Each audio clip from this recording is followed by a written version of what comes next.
जय रेशम परिवार।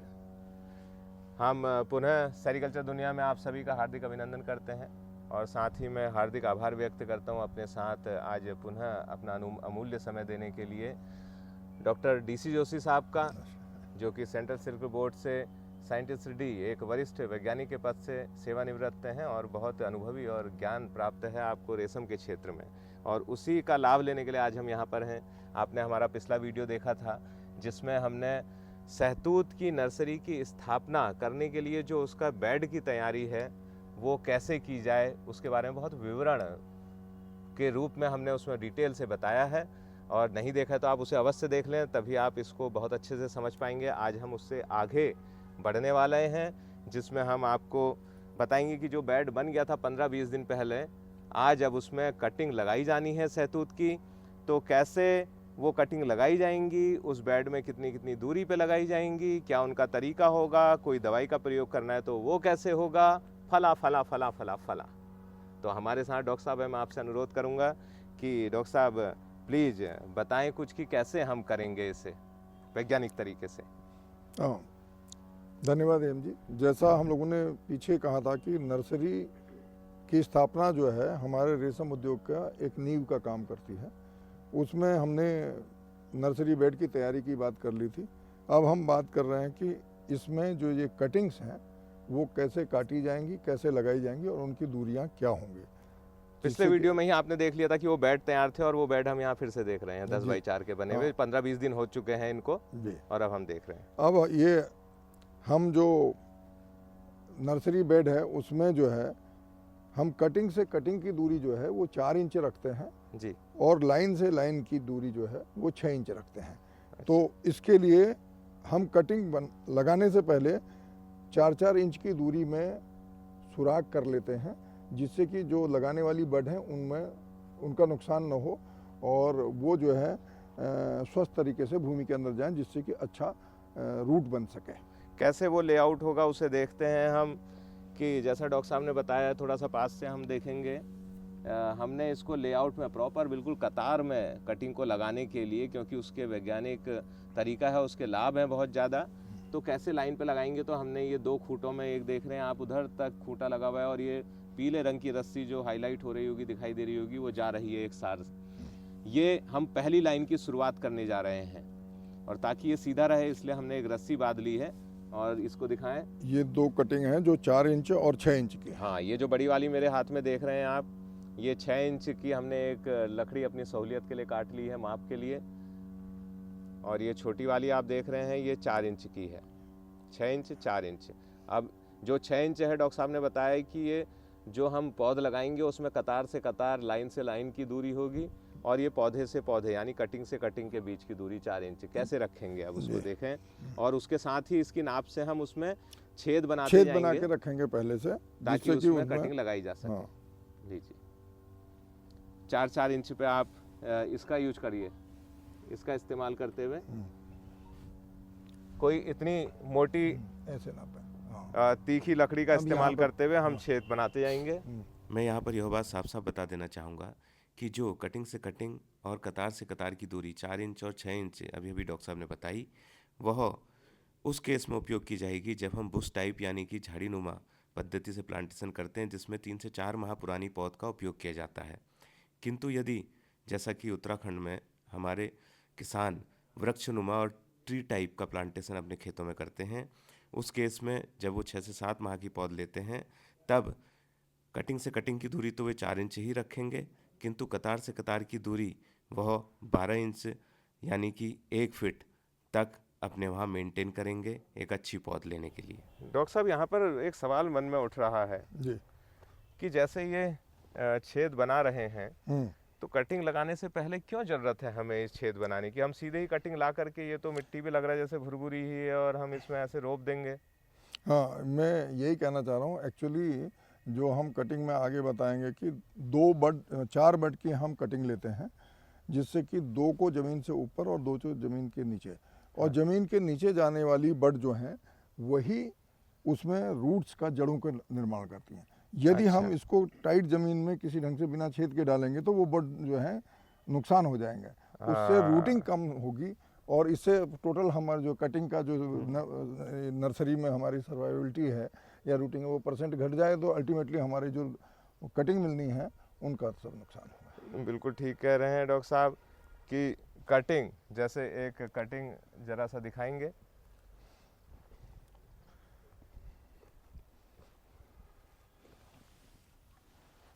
ये कटिंग है।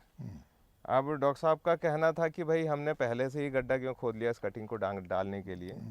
तो इसमें जैसे ये बड है, आँख है, जिससे पौधे की जड़ निकलेगी या उसकी पत्तियां निकलेंगी, तो उस आँख को जब हम मिट्टी के अंदर डालेंगे तो इसका नुकसान ना हो, बस ये डेसिकेशन ना हो, नुकसान ना हो इसका मिट्टी की रगड़ खा करके, इसलिए हम डॉक्टर साहब पहले से ही गड्ढा कर ले रहे हैं। बिल्कुल पहले से गड्ढा कर रहे हैं और ये बहुत नाजुक है और ये जैसे ही अगर ये खत्म हो गया तो पौधा जड़ नहीं आएगी तो आपके सैपलिंग नहीं बनेगी।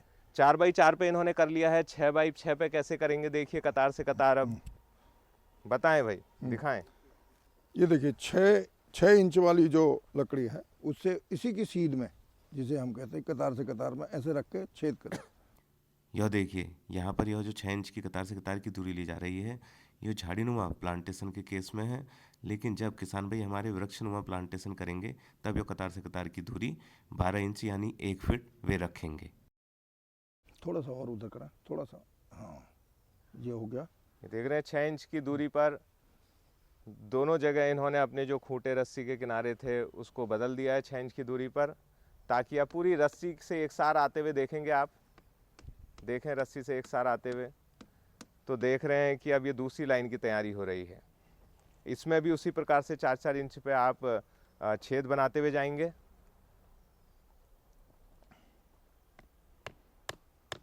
खूंटों को मजबूती से गाड़ दिया जाए। 4 इंच की लकड़ी को ले लेंगे अब आप, और पहला जो होल हुआ था ठीक उसके सामने होल करेंगे, ठीक उसी की सीध में पहला आपका यहाँ पर होगा।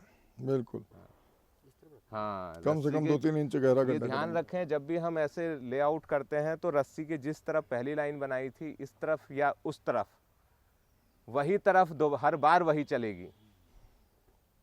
अगर आपने रस्सी के दाहिनी तरफ पहली बार में होल किया था, छेद किया था, तो दोबारा भी रस्सी के दाहिनी तरफ ही छेद करेंगे, तभी दूरी बराबर मेंटेन होगी और कतार से कतार बराबर दूरी रहेगी।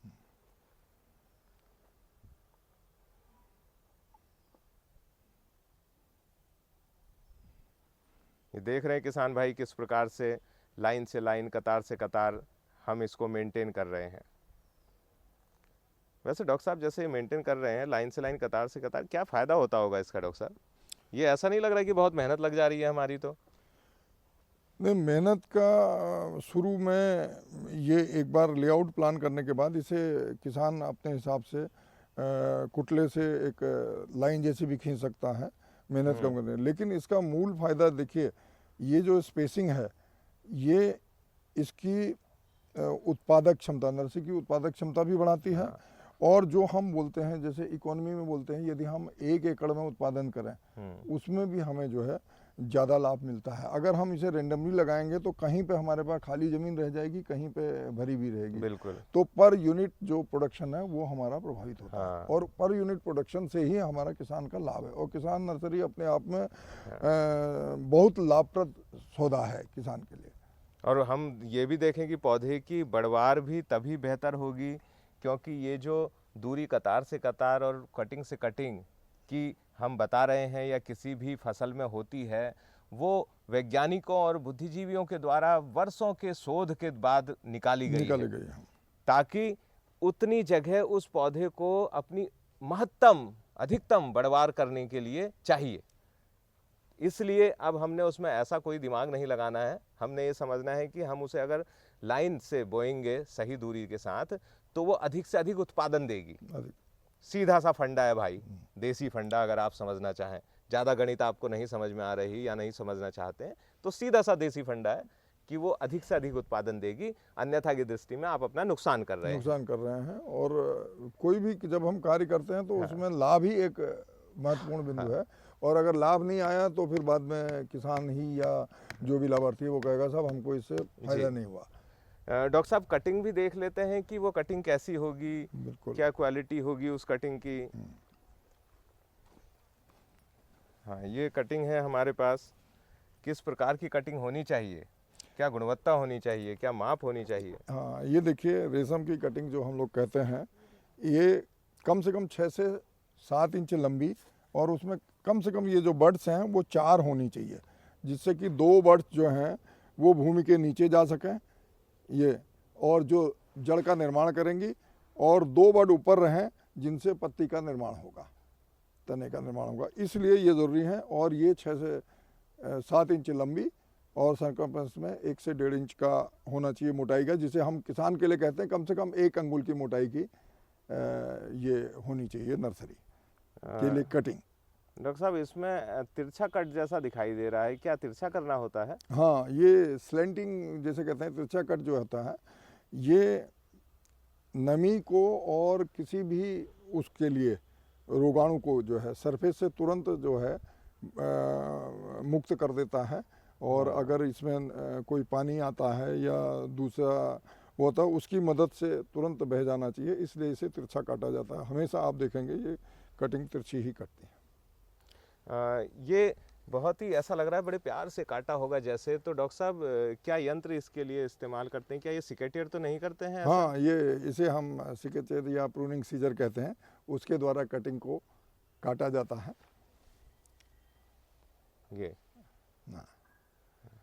तो ये सिकेटियर की मदद से, क्योंकि इतनी प्यार से ये कटी हुई है, तो कटिंग को हमेशा इस उपकरण से काटें और ऐसा ध्यान करें जी।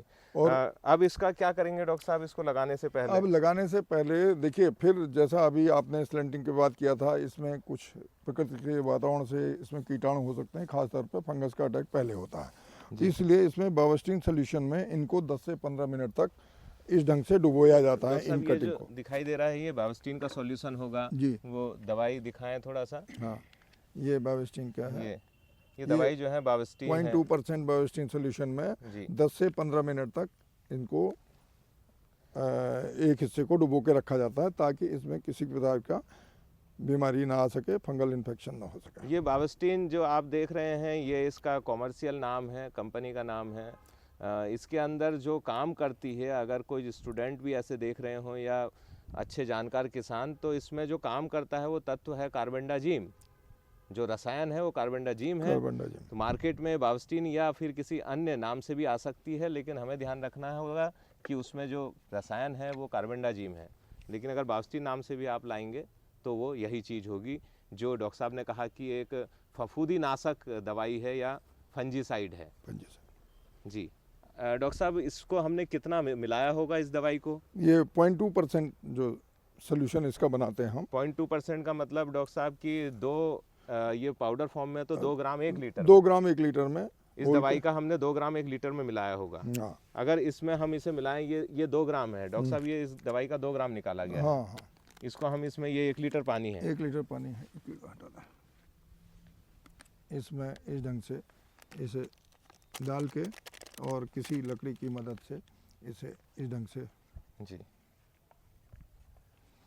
एक सार घोल, होमोजीनियस सॉल्यूशन हम जिसे कहते हैं, जब ये पूरा घुल जाए जी, उसके बाद जो है इसका एक समांगी मिश्रण बन जाना चाहिए। जो मेरे स्टूडेंट होंगे वो समझ रहे होंगे, समांगी मिश्रण। ये जब बन जाएगा तो इस सॉल्यूशन में उसी ढंग का ये हमने दिखाया है कि 10 से 15 मिनट तक इन कटिंग को, जिन्हें कि हमने रोपित करना है, उसे एक छोर से डिप करके रख देंगे और पलट के फिर 10-15 मिनट दूसरे छोर पर रख देंगे, जिससे कि ऊपर से भी और नीचे से भी कहीं से भी इन्फेक्शन ना आ सके। इसका मतलब ये वाला जो हमने पहले से डिप किया हुआ है, ये इसी दवाई में है। हाँ। जिसका एक छोर अब इसका 10 मिनट हो गया है, तो उसे पलट दिया जा रहा है। हाँ। ताकि वो पूरी कटिंग उसकी दवाई उसमें लग जाए और उसमें किसी भी प्रकार का फंगस का इन्फेक्शन ना हो। 10-10 मिनट कर पूरी कटिंग को हम डिप कर दें उसमें। डिप कर दें। या ऐसा भी कर सकते होंगे डॉक्टर साहब की थोड़ा ज़्यादा सॉल्यूशन हमने बनाया जिसमें पूरी की पूरी कटिंग डिप हो गई। हाँ, तो दोनों ही सिरे उसके डिप हो जाएंगे, दूरे हो जाएंगे 10 मिनट में। हाँ, वो ज़्यादा अगर सॉल्यूशन बनाएंगे तो पूरे सॉल्यूशन में डिप किया जा सकता है। बस ध्यान रखेंगे कि 2 ग्राम 1 लीटर के हिसाब से। अगर आप 10 लीटर बनाते हैं तो आपको 20 ग्राम मिलाना पड़ेगा। यही तो बात है। बिल्कुल। डॉक्टर साहब, क्या हम ऐसा भी किसानों को बता सकते हैं कि कोई वो रूटिंग हार्मोन जो जड़ में वृद्धि करता हो, ऐसा कोई हार्मोन जैसे ये भी है हमारे पास? बिल्कुल। ये देखिए, रूटिंग हार्मोन ये वैज्ञानिकों ने वो किया है कि उसका उपयोग हमेशा फ़ायदेमंद होता है, जिससे कि ज़्यादा जड़ निकलती हैं और कटिंग की सर्वाइवलिटी बढ़ जाती है। जी लेकिन आम तौर पर किसान के स्तर पर यदि वो रूटिंग हार्मोन उपलब्ध नहीं है तो सामान्यतः भी जैसा हम बता रहे हैं कि 2 रूट्स के नीचे, ज़मीन के नीचे अगर लगा दिया जाए तो जड़ें बनती हैं और लगभग 75% कम से कम सर्वाइवलिटी जरूर आती है। हाँ, डॉक्टर साहब के कहने का मतलब है कि हमारे किसान भाई यदि रूटिंग हार्मोन का इस्तेमाल भी करेंगे तो उनकी जो नर्सरी है वो और ज़्यादा अच्छी होगी, उसमें अच्छी जड़ें आएंगी, उसकी मजबूती ज़्यादा होगी और उसमें कम पौधे मरेंगे, जो जिंदा रहेंगे वो तगड़े रहेंगे, हष्ट पुष्ट रहेंगे। तो इसका इस्तेमाल आप कर भी सकते हैं, करेंगे तो अच्छा होगा, और नहीं भी करते हैं तो जो डॉक्टर साहब ने तरीका बताया उस तरीके से भी हम अपनी अच्छी नर्सरी का उत्पादन कर सकते हैं। डॉक्टर साहब, अब इस कटिंग को फिर हम खेत में रोपते हैं, क्योंकि खेत तो तैयार हो चुका है, उसमें लेआउट भी बन चुका है। बिल्कुल।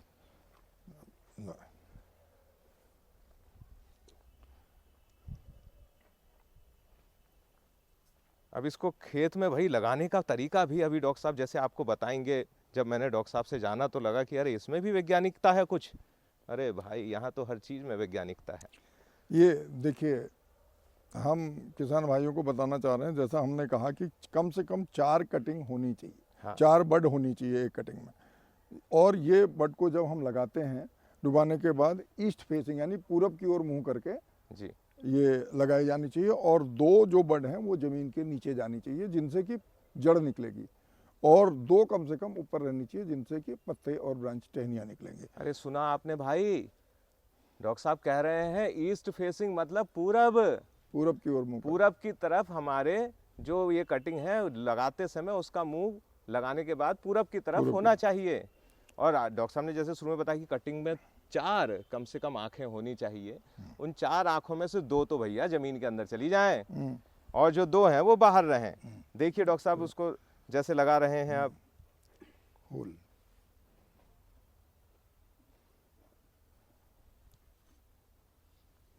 ये जो किया हुआ होल है, ये नर्सरी को लगाया, कटिंग को लगाया और उसको हमने ईस्ट फेसिंग कर रहे हैं उसे, यानी कि पूरब की ओर को उसका फेस कर रहे हैं, तिरछी कर रहे हैं। और जो उसका स्लांट 45 डिग्री पे ये कम से कम झुकी होनी चाहिए। ये देखिए भाई साहब, अब इसमें 45 अंश का कोण भी आ गया। वैज्ञानिकता की तो कोई कमी नहीं हो रही है, जहां देखो वहां पर वैज्ञानिक तथ्य आ जा रहा है। और जितना हम इसे करेंगे उतना बेहतर होंगे। डॉक्टर साहब कह रहे हैं 45 अंश का कोण भी होना है उसमें। देख रहे हैं आप, ये झुकी हुई है, वो झुकाव जो इसका होगा 45 डिग्री का कोण होगा भाई, 45। और जो कटा हुआ पोर्शन है वो नीचे को झुका हुआ होगा। ये ऊपर ऐसे नहीं करेंगे, इसको झुका देंगे जो कटा हुआ पोर्शन है इसकी तरह। ये खुला हुआ नहीं रहना चाहिए। ये किसान बंधु देख रहे हैं, ये कटा हुआ जो पोर्शन है वो ऐसे हो ताकि इसमें अगर कोई बारिश की बूंद पड़े तो वो फिसल जाए, ना कि इसमें घाव करे। और साथ ही कोई धूप पड़ रही है तो वो सीधी धूप ना पड़े जो इसको नुकसान पहुंचाए, वो भी तिरछे कोण से पड़े, इसलिए ऐसा करें जी।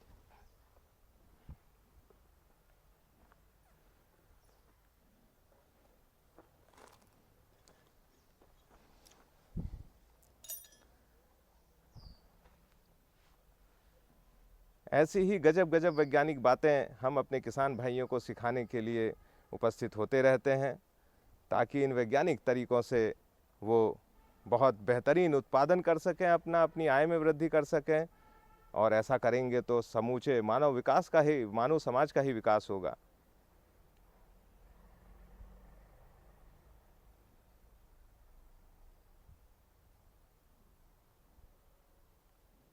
भाई 2 आंख अंदर और 2 आंख बाहर। वैसे डॉक्टर साहब, ये 2 आंख अंदर चली गई हैं, अब ये 2 आंख अंदर जाके क्या करेंगे?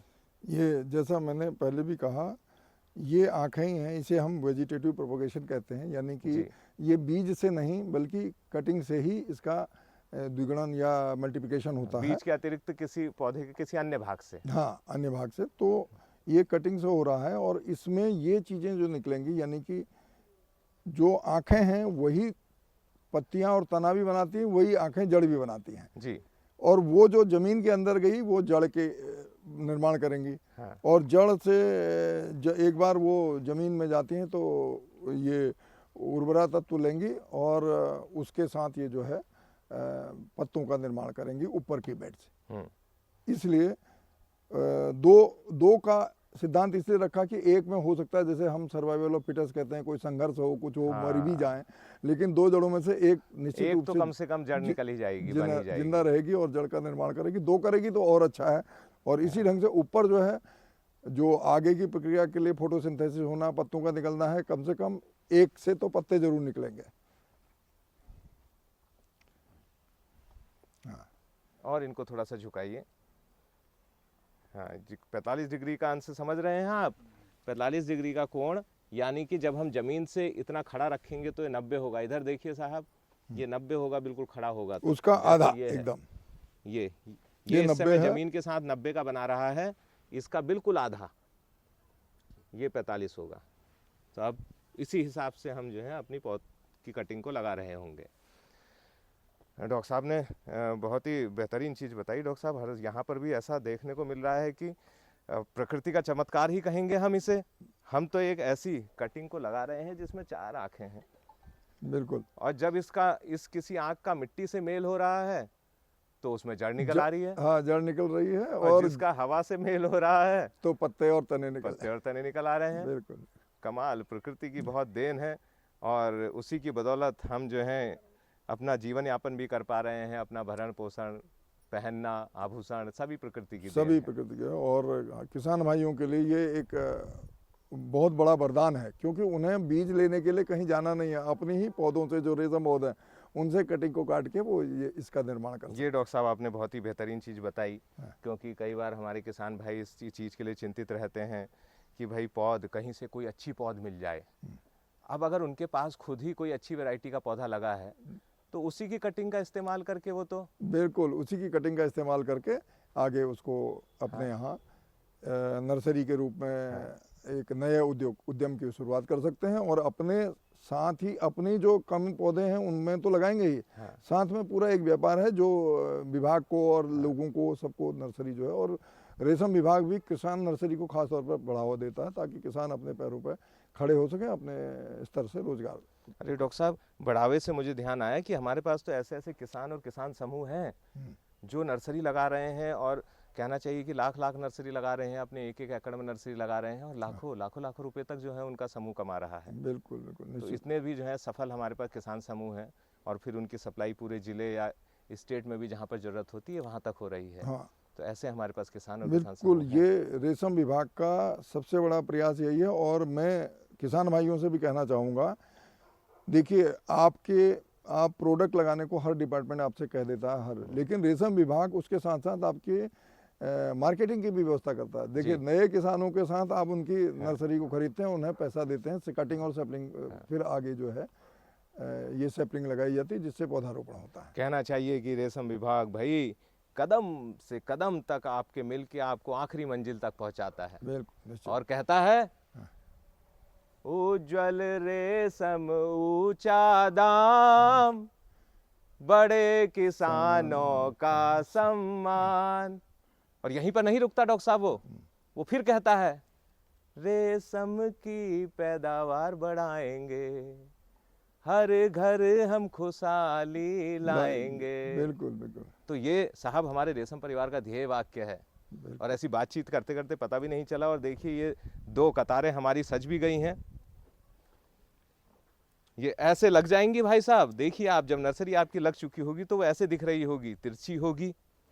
2 आंखें जमीन के अंदर, 2 आंखें जमीन के बाहर। और जो उसका एक तिरछा कट है वो देख रहे हैं आप कैसा है।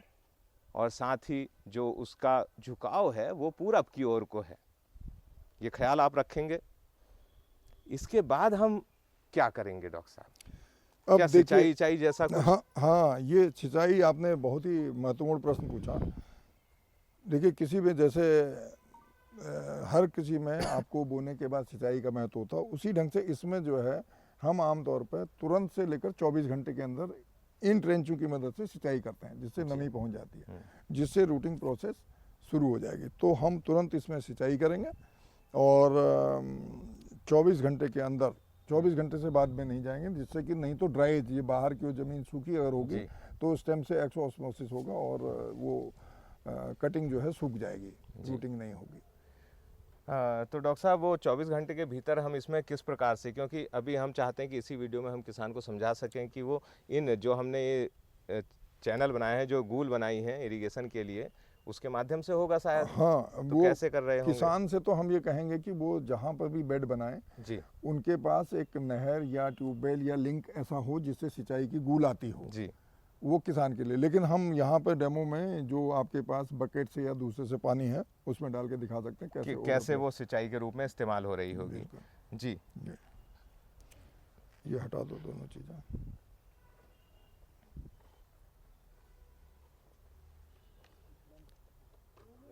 नहीं, ये इसमें पानी जिस ओर बाल्टी के से छोड़ दीजिए, ढाल है उसका, वो बीच इधर से आप आइएगा, यहाँ से छोड़ा, ये अपने आप जिस ओर से ढाल है उस ओर से इसको पानी छोड़िएगा, बस यहाँ पे छोड़ा, ये क्योंकि अपने जो आप भी जाएगा। हमारा गूल होगी वो इसी प्रकार से निर्मित होती है। हाँ, ये देख रहे हैं आप, जब अगर इसमें प्राकृतिक रूप से जो गूल आपने जोड़ी होगी, उस गूल का पानी जब उसमें आएगा तो वो किस प्रकार से पूरे ही इन बेड में चला जा रहा होगा और इनकी सिंचाई कर रहा होगा। ये आपको केवल दिखाने के लिए यहाँ पर बाल्टी के माध्यम से किया जा रहा है, जैसा डॉक्टर साहब ने बताया। ये गूल से पानी आएगा तो आपको इसमें हाथ से किसी तरीके से पानी डालने की ज़रूरत नहीं है, गूल से किया गया पानी खुद ही इसमें पूरे में पहुँच जा रहा होगा। मैं समझता हूँ किसान भाई इसे भी समझ गए होंगे और 24 घंटे के भीतर वो ऐसा कर देंगे। और ये मिट्टी भी दबा देंगे, मिट्टी दबा देंगे ना, जो छेद खुले हुए दिख रहे हैं ये। हाँ, जैसा इसमें इन्होंने नर्सरी की कटिंग लगाई थी अभी ये पौध की, तो उसको इस प्रकार से भी ढक देंगे, जो लेवलिंग होनी चाहिए। हाँ लेवलिंग होनी चाहिए प्रॉपर। अब पिछली बार वीडियो में जैसा हमने इनको खाद, इसमें दवाई और वो सब मिलाना दिखाया था, आज वो खाद इन कटिंग को पोषक तत्व देने के लिए तैयार हो चुकी है और वो अब इन्हें देना शुरू कर देगी। डॉक्टर साहब, एक शायद मैंने ऐसा भी सुना है कि क्या समय होना चाहिए इसके लिए, कि किस समय लगाई जानी चाहिए? अभी तो धूप का समय दिखाई दे रहा है हमें, क्या धूप में हमें नर्सरी की कटिंग लगानी चाहिए? नहीं, नर्सरी की कटिंग को लगाने का आदर्श समय जो है वो दोपहर बाद यानी इवनिंग में, जब सूर्यास्त हो जाए या सूर्य ढलने वाला हो उस समय किया जाए। गर्मी में तो निश्चित रूप से आप जो है शाम को 6 बजे के करीब लगाएं। जाड़ों में ये दोपहर बाद लगाई जाएगी जिससे कि ठंडा रहे। और कटिंग को काटने के बाद आइडियली ये है कि आप तुरंत कर दें, लेकिन अगर किसी वजह से आपको दूर ले जाना हो तो कटिंग को काट के आप गनी क्लॉथ में, जो ये टाट बोरी का होता है, उस नमी में लपेट के 1-2 दिन के लिए रख सकते हैं और तब लगा। मैं समझता हूँ हमारे किसान भाई इस बात को भी जान गए होंगे कि किस समय जो है कटिंग को लगाया जाना चाहिए। ये आप ज़रूर इस समय धूप का समय देख रहे होंगे, किंतु ये आपके लिए इस समय हमने वीडियो बनाया है आपको दिखाने के लिए, लेकिन ये आप ध्यान रखें कि ये हमें शाम को छाँव के समय करना है, और जाड़े के दिन है तो दोपहर बाद किया जा सकता है जब धूप बहुत हल्की हो जाती है या गुनगुनी हो जाती है। तेज़ उसमें ना करें ताकि नर्सरी को नुकसान हो। डॉक्टर साहब, अब और क्या इसमें हम सावधानी बरत सकते हैं? ये भी कुछ दिखाई दे रहे हैं। हाँ, ये सावधानी का, अब ये मैं इस मुद्दे पर आना चाहता था कि देखिए, हमने आपको बताया कि इन कटिंग्स में चाहे तना बनेगा चाहे जड़ बनेगी, वो बनेगा बड से, और वो बड सबसे नाजुक हिस्सा होता है जी, बच्चे की तरह होता है। तो उसकी देखभाल के लिए हमने आपको ये भी बताया कि छेद करना है, रगड़ने लगे। इसी ढंग से है कि ज़्यादा गर्मी, जैसे मैंने आपको बताया कि हम नर्सरी 15 जून से 15 जुलाई के बीच गर्मी में करते हैं, उधर ठंड में 15 दिसंबर से 15 जनवरी के बीच लगाते हैं। उस दौरान क्या है कि ज़्यादा गर्मी से, सन से भी ये बड खराब हो सकती हैं, और जाड़ों में फ्रॉस्ट बाइट हो सकती है, उसकी वजह से भी खराब हो सकती है। इसलिए हम इस नर्सरी बेड के ऊपर, अब हमारी एक बार ये लग जाता है तो सिंचाई के अलावा कोई एक्टिविटी नहीं होती है, जो हफ्ते में और 10 दिन में हम सिंचाई करेंगे और तुरंत के बाद। और उस सिंचाई के इस 25-30 दिनों में हम इसको जो है 2 फीट की ऊंचाई पे पॉलीथीन से कवर कर देते हैं। अच्छा। जिससे कि डायरेक्ट सनलाइट और फ्रॉस्ट बाइट ना हो सके और इन पर ना पड़े। 15 से 25 से 30 दिन बाद जो है, जब जड़ बन जाएंगी, तब हम उस पॉलीथीन को उठा के निराई गुड़ाई और खाद की प्रक्रिया शुरू करेंगे। हाँ, मैं आपको ये भी याद दिलाना चाहूँगा कि हमने जब ये कटिंग लगाई तो आप देख रहे होंगे केवल 2 कतार लगा के छोड़ दिया है, ऐसा नहीं है भाई। आप पूरा बेड कवर करेंगे, ये आपको दिखाने के लिए बस 2 लाइन लगाई गई है। इस आपको बताने के बाद हम भी इसको पूरा कवर कर लेंगे, ठीक है। अब हम देखते हैं पॉलीथीन कैसे इसके ऊपर कवर कर रहे हैं। बीच में थोड़ा, हाँ ले जाए, वहाँ ले जाए माले।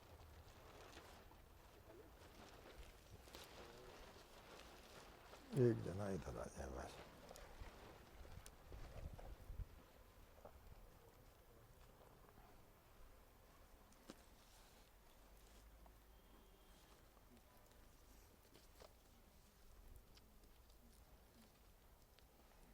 इस प्रकार से इसे मजबूती के साथ 2 फीट पर हम करीब करीब इसे बांध देंगे।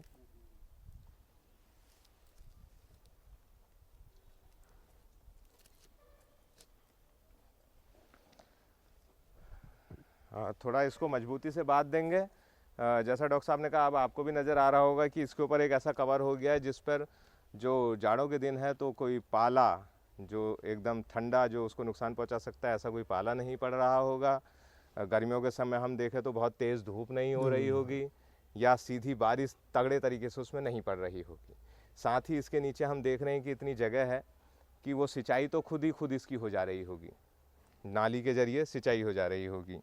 और जैसा डॉक्टर साहब ने कहा कि 25-30 दिन बाद जब पहला, उसके बीच इसमें कोई एक्टिविटी अब नहीं होनी है, तो 25-30 दिन के बाद जब इसमें निराई गुड़ाई की पहली आवश्यकता पड़ेगी उस समय इस पन्नी को हटा दिया जाएगा हमेशा के लिए। फिर उसमें आप अपना आगे का काम कर सकेंगे। तो ऐसा करने से बहुत लाभ मिलेगा आपको। जो मरते हैं पौधे वो नहीं मरेंगे। और दूसरा, मैं ये रंग के बारे में भी लोगों में शंका हो सकती है जी। ये गर्मी में अगर पॉलीथीन का उपयोग करें तो ब्लैक कलर की ना करें, जिससे टेम्परेचर वो ऑब्जर्व ना हो। वो जी, वो जाड़ों सफेद में या हम और इसे, किसी रंग की, जाड़ों में अगर ब्लैक कर भी ले रहे हैं तो कोई फर्क चलेगा। नहीं है। जाड़ों में तो वो गर्मी के समय उसे ना गर्मी समय, और गर्म इलाकों में कहा तो उधम जी। सिंह नगर में है, जी। यहाँ है कुछ इलाके जो है वहाँ पे करें। मैं समझता हूँ सभी बातें हमारी नर्सरी से संबंधित हो गई हैं डॉक्टर साहब। जी। हाँ, तो किसान भाई घबराइएगा नहीं, हम आपके साथ बने हुए हैं कदम कदम पर, शुरुआत से लेकर मंजिल तक। और ये जो मुहिम हमारी इसके माध्यम से अक्सर आपके साथ होती है, वो इसलिए होती है क्योंकि मुझे ऐसा महसूस होता है कि ज्ञान की ताकत से बड़ी इस दुनिया में कोई ताकत नहीं। अगर हमें उचित ज्ञान होगा, सही ज्ञान होगा, तो हम जो भी गोल अचीव, जो भी लक्ष्य प्राप्त करना चाहते हैं वो अवश्य ही प्राप्त कर लेंगे। तो ये ज्ञान के माध्यम से आप किसान भाइयों तक ये ज्ञान, सही ज्ञान पहुंचाया जाए, इसी के लिए सेरीकल्चर दुनिया की हमने शुरुआत की इस YouTube चैनल की। और कोशिश जारी है, तब तक जारी रहेगी जब तक हमारा एक एक किसान रेशम का बहुत अच्छा उत्पादन करके अपनी आय में वृद्धि और अपना समग्र विकास ना कर सके। और ऐसे ही हमारे सफ़र के लिए, हमारा साथ देने के लिए मैं डॉक्टर DC जोशी साहब का बहुत बहुत आभार व्यक्त करना चाहूँगा कि आप रेशम परिवार के सदस्य हमेशा से रहे हैं और आप इस प्रकार से सहयोग कर रहे हैं एक किसान का, एक समाज कल्याण का काम करने के लिए। आपने बहुत समय दिया, बहुत धन्यवाद। जय रेशम, जय रेशम परिवार।